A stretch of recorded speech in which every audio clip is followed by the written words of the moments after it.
네, 여러분 안녕하십니까. 역사 스토리텔러 썬킴 인사드리겠습니다.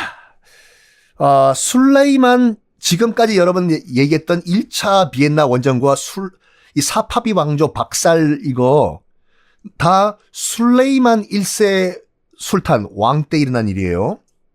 이 술레이만이 뭐 헝가리를 박살내고 오스트리아를 침공하고 뭐 등등등 유럽 입장에서 봤을 때는 뭐라고 할까 좋은 왕이 아니잖아요. 그럼에도 불구하고 대황제라는 그 타이틀을 유럽에서 줬냐면 멋진 왕이에요.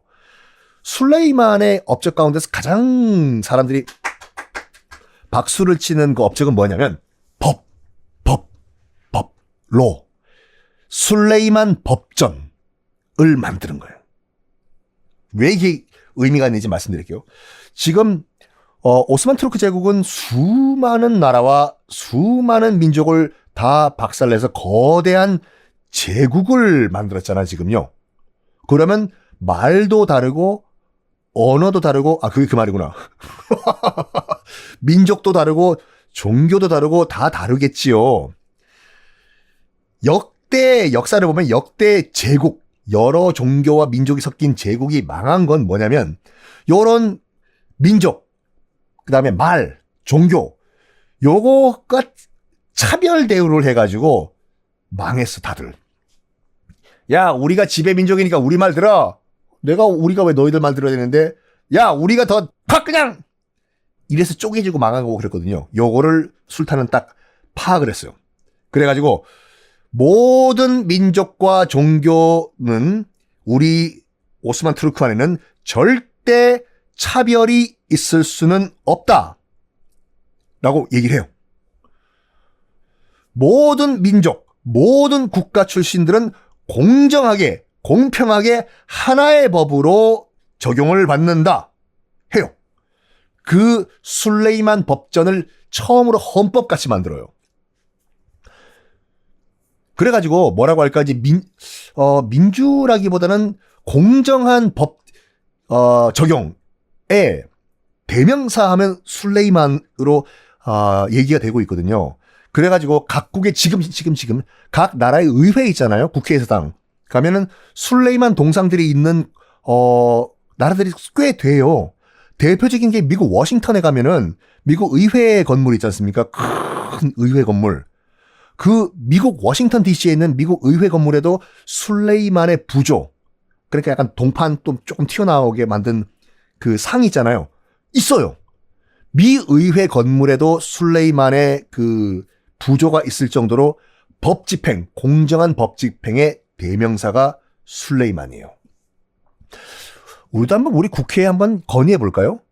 앞에 그 해태 동상 떡 있는 것보다 우리 여의도에 국회의사당에서도 딱 술레이만 동상 하나 세우는 거 어떻겠습니까? 라고요. 저는 안 하겠습니다. 여러분들이 한번 해보세요. 썬킴이 시켰습니다. 그런 말씀 하지 마시고.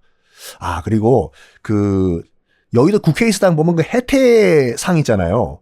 거기 밑에 보면 포도주, 와인 수백 병이 묻혀 있대요. 수백 병이.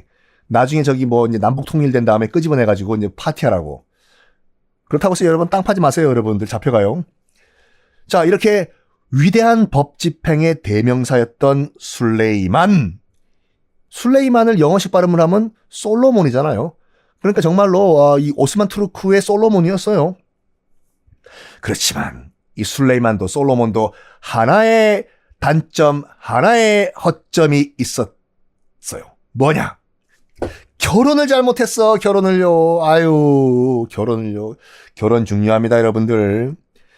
이 술레이만 이전에 있었던 전에 이 술탄들은요, 결혼을 안 했어요. 아니, 결혼을 안 하고 독신 싱글로 살았단 말입니까? 아니, 그렇게는 안 되죠. 자식들 낳았지 않습니까? 그러니까 정식 부인은 없었어요. 그 말은 뭐냐면, 수많은 여인들이 있었는데, 술탄의 여인들, 다 후궁들이었어요. 왜냐? 그러니까 술탄을 모시는, 섬기는 후궁들. 정실 부인이 없었던 거예요. 이전에 있었던 그 술탄들은요. 다 내 밑에 있는 후궁들이다. 너희들은 다 내 여자 신하들이다. 어디 감히 나랑 정식 결혼하려고 하냐? 그런데 말입니다. 이 솔로몬은 처음으로 오스만 투르크의 그 술탄으로서는 처음으로 정식 부인을 두어요. 후궁이 아니라. 누구였냐면 록셀란이란 여인이었거든요. 오스만 투르크 사람은 아니었어요. 오스만 투르크 사람이 아니라 폴란드 출신의 전쟁포로였거든요. 전쟁포로로 일단 노예로 끌려왔는데 록셀란. 기록에 따르면 굉장히 머리가 똑똑하고 예쁘고 그랬대요. 그래가지고 술레이만이 한눈에 샤라라라라라 록셀란 뿅 간 거죠. 사랑에 빠졌어. 이 사랑에 빠지면은요 술레이만이고 무슨 뭐 역사적 무슨 뭐 솔로몬 대왕이고 다 필요 없다니까요.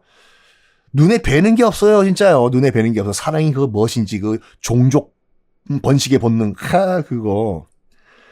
그래가지고 일단은 이 노예 출신에는 불구하고 너는 오늘부터 록셀란이라고 했나? 폴란드 출신. 더 이상 너는 노예가 아니야. 노예가 아니고 너 앞으로 내 후궁해. 그래가지고 제2후궁으로 들어와요. 궁궐안에 제2후궁. 제2후궁이 있다는 얘기는 무슨 얘기일까요? 놀랍게도 제1후궁이 있다는 얘기죠. 뭐 별 중요한 얘기는 아니었어요. 당연히 그 제1후궁이 있었어요. 그 술레이만. 그 다음 넘버 2 후궁으로 들어와라 라고 얘기를 해요. 들어와. 그런데 말입니다. 이 제2후궁으로 들어온 록셀란이 제1후궁을 엄청나게 질투를 했대요. 저 자리는 내 자리가 돼야 되는데 다른 여인이 있네? 어느 정도였냐면요. 당시 이제 오스만 투르크에도 대사들이 와 있었어요. 사명 대사가 아니라 각국의 외교관 대사들이 들어와 있었는데 베네치아 대사, 그러니까 지금의 베니스죠.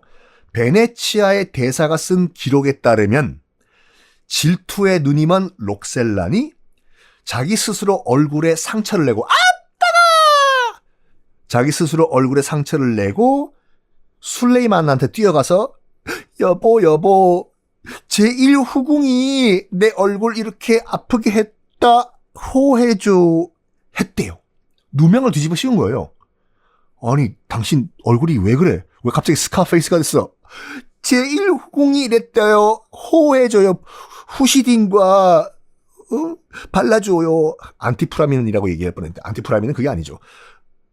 그래서 누명을 씌운 다음에 제1후궁을 쫓아내버렸다. 그만큼 정치적 야망이 엄청난 여인이다라고 베네치아 대사가 기록을 해놨습니다. 그러니까 이제는 제1후궁이 쫓겨났기 때문에 이제 후궁이 유일한 후궁이 되지 않습니까? 자기야 나 후궁이란 타이틀 싫은데 나 정실 부인 하면 안 되나? 그게 당신의 소원이라면 홀! 그래가지고 후궁이 아니라 정식 부인으로 등극을 합니다. 이게 오스만 투르크의 첫 번째 정식 부인이었어요. 그래서 처음으로 일부 일처제를 실시를 합니다. 자, 이 록셀란이란 여인이 들어오면서부터 여인천하, 오스만 투르크식 여인천하가 시작됩니다. 오스만 투르크식 장희빈. 정실 부인이 됐어요. 그러니까 중전 마마가 된 거예요, 지금요. 록셀란이 중전 마마가 됐는데, 물론 그 뒤에도 후궁들이 또 들어와요. 후궁들이. 정실 부인이 있다고 해서 후궁들이 없는 건 아니에요. 우리 조선도 마찬가지지 않습니까? 중전 마마가 있고 밑에 후궁들이 여러 번 있잖아요. 똑같아요. 이 록셀란이요. 정실 부인이 된 록셀란이 계속 들어오고 있는 후궁들을 질투를 한 거예요. 그러니까요. 어느 정도 질투를 했냐면, 저거 어떡하나. 저거 후궁 누구? 걔 아들 낳았다고? 까딱하면 다음 왕 되겠다. 그래서 후궁들이 낳은 아들들 있잖아요. 다 누명 씌워요.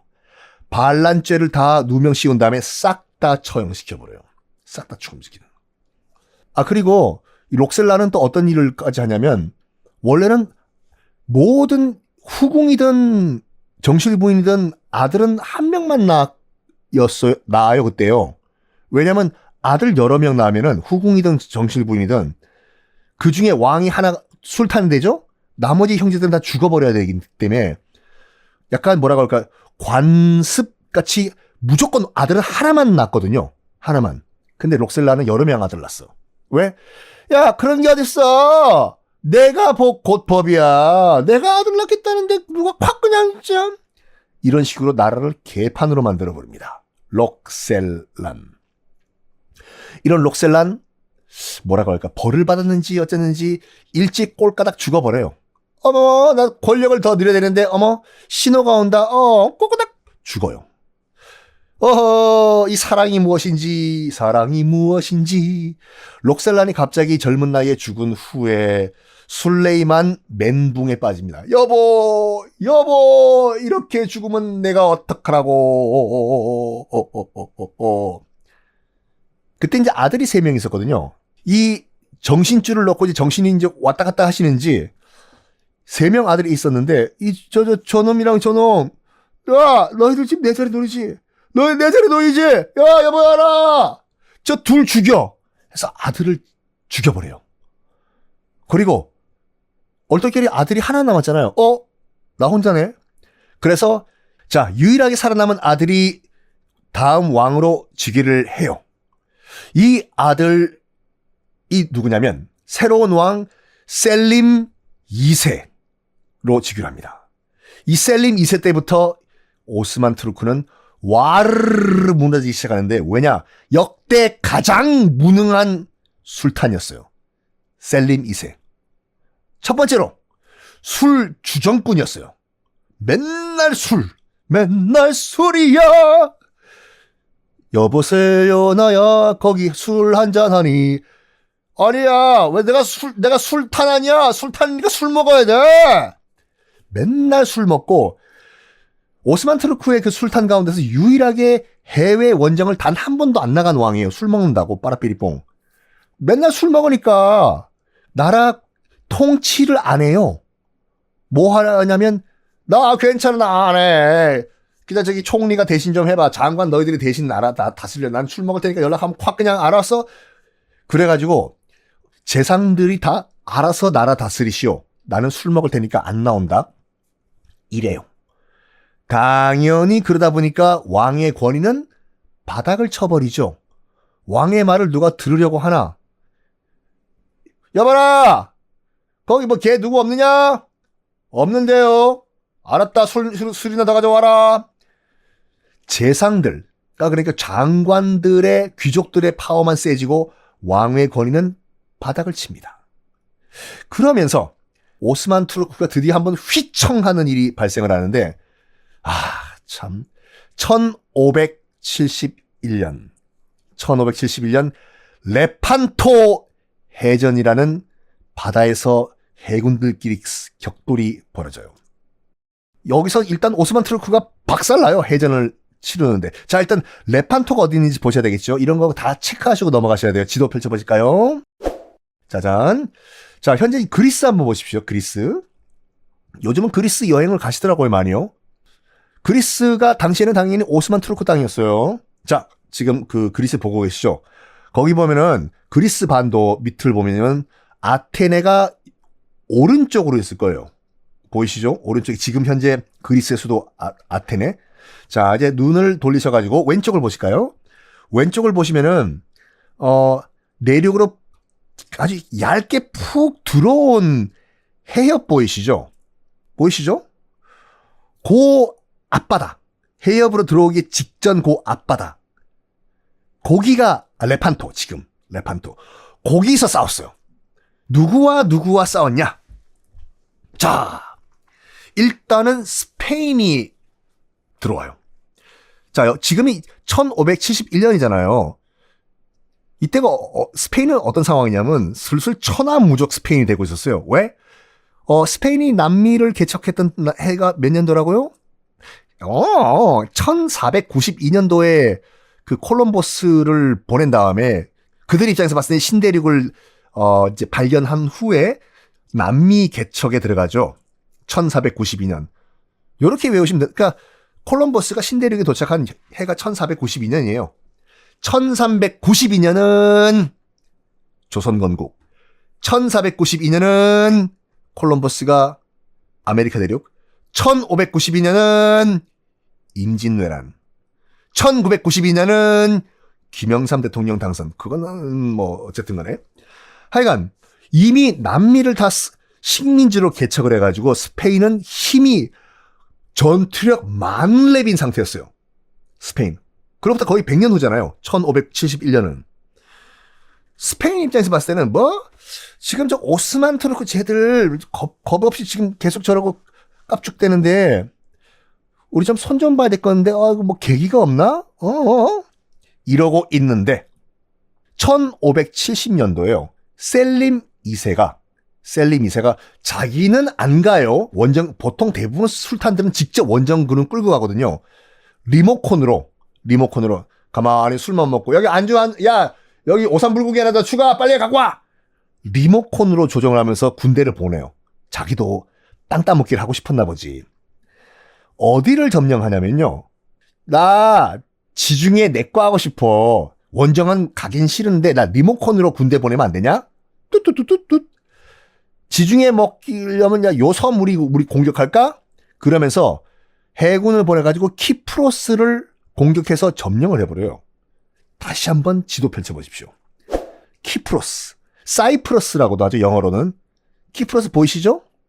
지중해 동쪽 쪽으로. 여기가 동지중해의 중심이에요. 그 지금 지도 보고 계시죠? 사이프러스 섬이요. 저 서쪽에서 스페인에서 와가지고 뭐 중동 쪽으로 가기 위해서는 사이프러스에서 이제 휴게소에서 기름 좀 넣고 화장실 좀 갔다가 다시 이제 상륙해서 이제 가는 그런 루트거든요. 동지중해의 교역 중심지 사이프러스를 오스만 투르크가 꿀꺽 점령을 해버려요. 근데 여기가 지금 등기부 등본 때 보면 땅 주인이 누구냐면 베네치아였어요. 베네치아 땅이야 여기가요. 베네치아 땅을 그러니까 그 오스만 투르크가 먹은 거예요. 저기요, 큰일 났습니다. 저기 지금 우리 멀리 떨어져 있지만 우리 베네치아의 섬인 사이프러스를 저기 셀림 2세가 술 먹고 리모컨으로 조정해가지고 해군을 보낸 다음에 먹어버렸는데 이거 어떡하나요? 뭐야? 그 이슬람 저것들이 확 그냥. 그래가지고 베네치아가 SOS를 쳐요. 뚜뚜뚜뚜뚜뚜. 자기 혼자는 베네치아는 도시국가였거든요. 감히 어떻게 그 오스만 투르크 제국이랑 덤벼요. SOS를 쳐요. 뚜루뚜뚜루뚜루. 어디다가 SOS를 치냐면 스페인. 당시 유럽 최강의 국가 스페인과 교황에게 SOS를 칩니다. 1571년 벌어진 레판토 해전. 누구는 이게 전 세계 3대 해전이라고 하거든요. 레판토 해전, 그 다음에 뭐 칼레 해전, 뭐 한산 대첩을 넣는 사람도 있고 엄청나게 중요한 해전이에요. 레판토 해전. 왜냐하면 이 레판토 해전에 스페인 함대가 이제 들어오고 결국엔 스페인이 이기거든요. 스페인 함대가. 요 레판토 해전에서 스페인 함대가 이기면서 스페인 함대 이름이 무적 함대란 이름이 붙습니다. 레판토 해전. 자, 일단은 베네치아가 갖고 있던 베네치아의 등기부 등록이 돼 있는 키프로스를 오스만 투르크가 꿀꺽 먹었지 않습니까? 사이프러스요. 뭐 지난 시간 말씀드린 것 같이 이 키프로스가 동지중해 무역의 중심지예요. 요게 탐났겠지요. 오스만 투르크가 요건 내꺼 꿀꺽 키프로스를 먹었는데 베네치아는 당연히 가만히 있진 않았겠죠. 자기 땅이 날아갔는데 뭐 우리가 혼자 싸우긴 그렇기니까 일단 교황과 스페인한테 SOS를 쳤어요. 결과는 일단은 스페인이 바로 오케이 가서 도와주겠다라고 했어요. 스페인 입장에서 봤을 때는 오스만 투르크가 굉장히 눈에 가시였는데 딱 걸렸어 이거거든요. 스페인 같은 경우에는 벌써 1492년 남미를 스페인 식민지로 개척하면서부터 힘 뿜뿜뿜뿜뿜 키우고 있던 상태였는데 자꾸 저쪽에서 동쪽에서 오스만 투르크가 찝쩍 하니까 저걸 언제 딱 기회 봐가지고 날려버리겠다라고 생각했는데 딱 걸린 거죠. 자, 그래가지고 교황도 군대를 보내고 스페인도 거의 스페인군이 거의 대부분이었어요. 스페인도 군대를 보내고 베네치아도 민망하지만 우리도 조금 보내겠습니다. 아이고 이게 참 어떡하나. 아이고 우리도 많이 보내야 되는데 우리가 도시국가라 가지고 보내요. 형식적으로는 3개국 연합. 그러니까 베네치아, 교황의 로마, 그리고 스페인 3개 연합군 대 오스만 투르크 이거였는데 실질적으로는 스페인과 오스만 투르크가 붙은 거예요. 스페인과 오스만 투르크가 레판토에서 1571년에 빵 붙습니다. 스페인 함선 200척, 오스만 투르크 250척. 당시에는요, 해군 전술 뭐 그런 거 없었어요. 충파라고 해가지고 배가 가서 그냥 꽝 배에 박은 다음에 갑판 위로 올라가서 백병장 벌이는 거거든요. 그냥 그 전술이었어요. 이때도 그 전술이 적용이 돼요.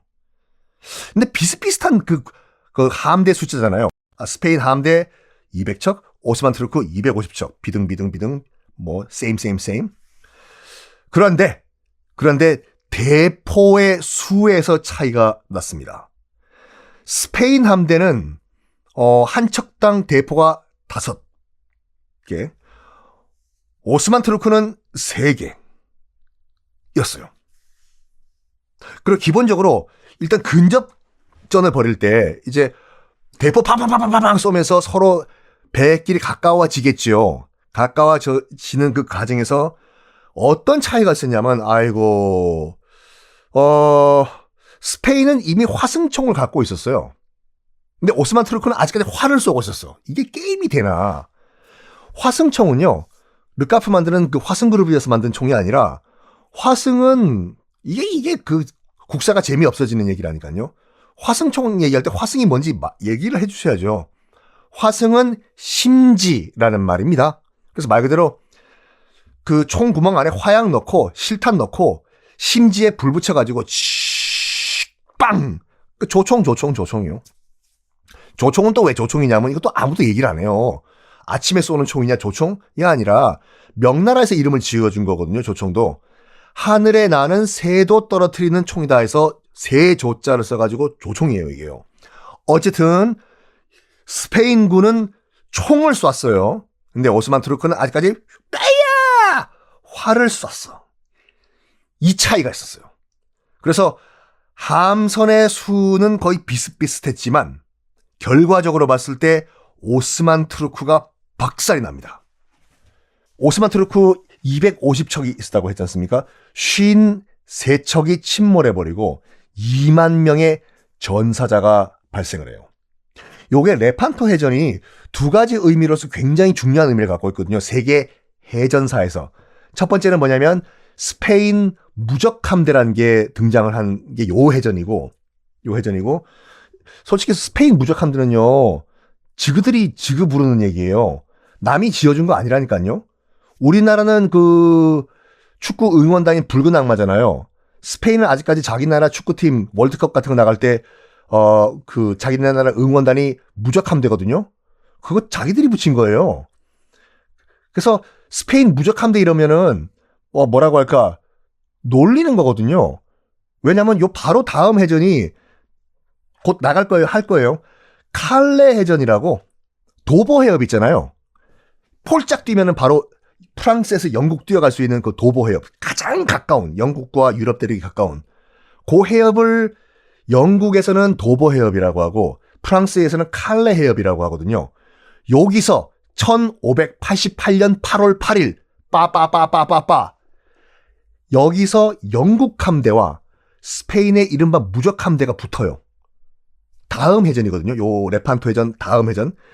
여기서 영국 함대에 의해서 스페인 무적 함대가 다 박살나요. 그러니까 무적함대가 요 해전 한 번만 이겨서 무적함대라니까요. 이게 역사학자들이 놀리려고 붙인 거예요. 무적함대는 무슨 무적함대야. 하여간 스페인 무적함대라는 말이 태어난 해전이 요 레판토 해전이고 두 번째는 뭐냐면 인류 역사상 처음으로 화력으로 승패가 결정된 그런 해전이에요. 그 전만 하더라도 돛단 백끼리 서로 충돌하고 위에 올라가서 칼싸움하고 활 쏘고 이거였는데 인류 역사상 처음으로 대포가 동원되고 총이 동원된 해전이었습니다. 자, 요 해전에 우리가 아는 굉장히 유명한 사람도 스페인군으로 참전을 했었어요. 누구냐? 세르반테스라고 기억나십니까? 어디서 많이 들어봤는데? 그 돈키호테 소설 쓰신 그 스페인 소설가 세르반테스도 요때 스페인군으로 아직 젊었을 때죠. 스페인군으로 참전해가지고 부상을 당했다는 기록이 있습니다. 하여간 요 레판토 해전 1571년 레판토 해전에서 오스만 투르크의 함대가 박살이 나면서 오스만 투르크는 슬슬 몰락을 하기 시작을 해요. 몰락을 하기 시작해. 근데 오스만 투르크도 부자 망해도 3대 간다고 바로 안 망해요. 약간 지금은 타격을 받은 수준이에요. 우리가 밀릴 때도 있네. 야, 곧 우리 회복하고 올 거야. 딱 기다려. 요 정도. 요 레판토 해전 참 재밌는 게 뭐냐면 레판토 해전이 1571년이잖아요. 그리고 요 다음 해전, 칼레 해전, 그 무적 함대가 영국 함대한테 박살이 나버린 그것이 1588년이거든요. 그 1588년 칼레 해전 4년 후에 1592년에 한산대첩. 이순신 장군 어떻게 보면 이 3대 해전이요. 그냥 다 조막조막 붙어있어요. 이렇게요. 이렇게. 우연일까요? 아니면 역사에 어떻게 미리 계획된 그런 역사적 이벤트였을까요? 하여간 이순신 장군이 잠깐 계시고요. 다시 돌아옵시다. 유럽 쪽으로. 레판토 해전 끝난 다음에 이제 오스만 투르크는 이제 어퍼컷, 레프트 훅, 라이트 훅 이제 공격을 받기 시작해요. 그러나 아직까지는 완전히 망하지는 않은 상태였는데 나름 오스만 투르크한테 또 기회가 와요. 뭐냐면 1683년에 유럽에 흑사병이 다시 돌기 시작해요. 아이고 패스트 저 쥐새끼 잡아라 쥐새끼. 막 사람들이 죽어나가니까 유럽에서 오스만 투르크는 야 이때다. 지금 유럽 대륙이 흑사병으로 정신 못 차리고 있을 때 그때야 우리가 비엔나 점령했냐? 아니요 못했죠 우리 그때. 삥 성만 둘러싸고 있다가 그냥 후퇴했잖아요. 그치? 야 유럽 애들이 정신 못 차리고 있을 때 우리 복수다. 그때 점령 못한 비엔나 우리가 이때 점령해볼까? 하면서 군대를 끌고 가요. 무려 15만 대군이 1683년 7월 한여름이에요. 비엔나를 포위를 합니다. 비엔나를 포위를 해요. 15만 대군이에요. 여유가 있었나 봐요.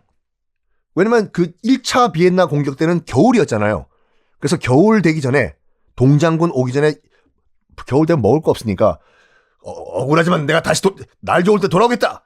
돌아갔는데 지금 여름이에요. 사방에 깔린 게 다 사과 뭐 이런 농작물들 그냥 뜯어 먹으면 돼. 느긋하게 60일 동안 포위하고 공격 안 하고 기다려. 어이 비엔나 애들 소세지 잘 먹고 있냐? 비엔나 소년 합창단은 노래 잘 부르고 있냐?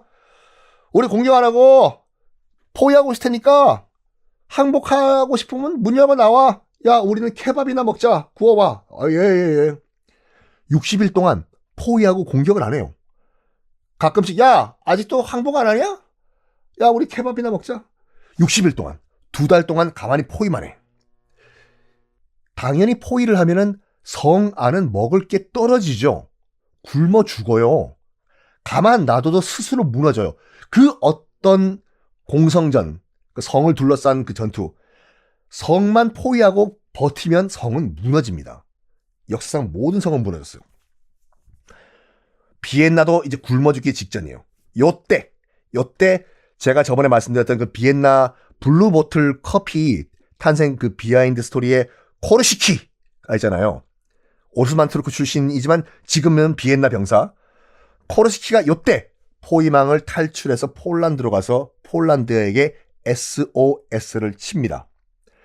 폴란드 정예군. 그때 폴란드의 기마병들 있잖아요. 말 타고 달리는 기마병은 유럽 최강이었거든요. 폴란드가 똑같은 기독교 국가인 오스트리아가 당하는 거 이슬람에게 볼 수 없다 해서 유럽 최강의 기마병을 보내. 그 소리를 들은 거야 오스만 투르크가. 뭐? 지원군이 와? 아이고야. 야, 빨리 섬 함락하자. 야. 진작에 섬 함락시키지. 그때 가서 뭘. 급하게 성벽을 무너뜨리려고요. 지하 땅굴을 파요. 야야!